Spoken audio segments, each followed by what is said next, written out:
J'aurai l'occasion de vous parler un peu plus tard encore des restrictions pendant l'occupation. Mais sous l'occupation, nous avons beaucoup souffert de manque de nourriture. Tous les enfants étaient assez maigres et souvent on tombait malade. Et il y avait beaucoup de difficultés à se procurer de la nourriture. Alors à l'époque, nous avions des tickets et nous allions chercher les tickets à la préfecture. Et les tickets étaient accordés selon chaque personne dans une famille, avec un peu plus de tickets pour les enfants, moins de tickets pour les adultes et un tout petit peu de tickets, plus de tickets pour les vieillards. Alors comme nous vivions chez mes grands-parents, au début nous n'avons pas trop souffert du manque de nourriture. Mais au fur et à mesure que la guerre a avancé, ça devenait un véritable problème. Mes grands-parents avaient chez eux une bonne qui avait grandi à la campagne, et qui était très débrouillarde. Donc, nous recevions comme ticket des tickets pour les cigarettes. Mais personne ne fumait chez nous, ni mes grands-parents, ni cette bonne. Mais nous allions quand même acheter des cigarettes.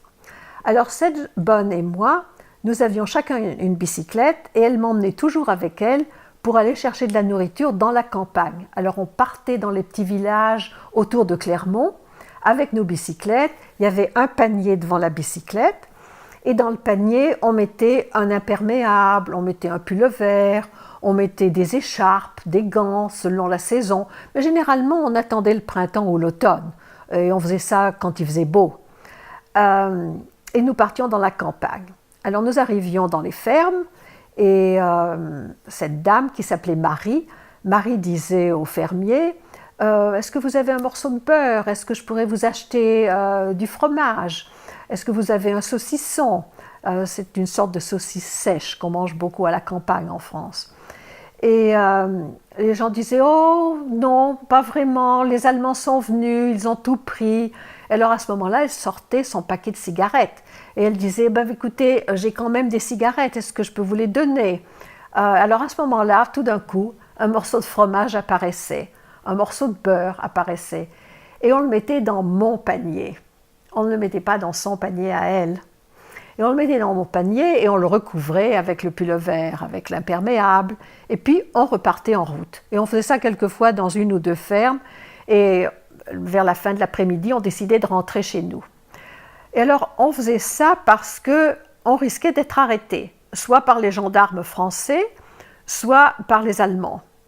Et c'était interdit de transporter de la nourriture, parce que les Allemands avaient interdit ça absolument, puisque c'était eux qui réquisitionnaient, et il fallait d'abord nourrir les Allemands, les soldats et les officiers.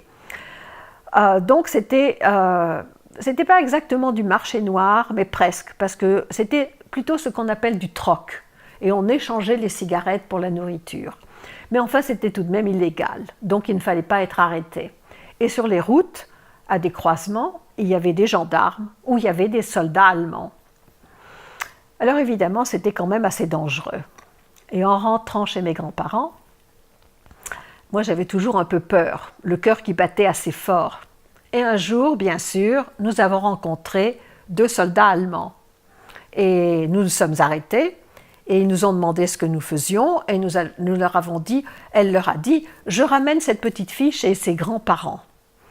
Alors, ils ont regardé ce qu'il y avait dans son panier et il y avait beaucoup de vêtements et il y avait beaucoup de vêtements dans mon panier aussi. Alors, ils nous ont laissé passer. Mais évidemment, j'étais terrorisée parce que je disais, après son panier, c'est le mien qu'ils vont regarder. Et pendant qu'ils regardaient dans son panier, Marie s'est retournée vers moi et elle m'a dit: fais-leur un sourire, fais-leur un sourire. J'ai fait un sourire, mais je crois que c'était un sourire jaune.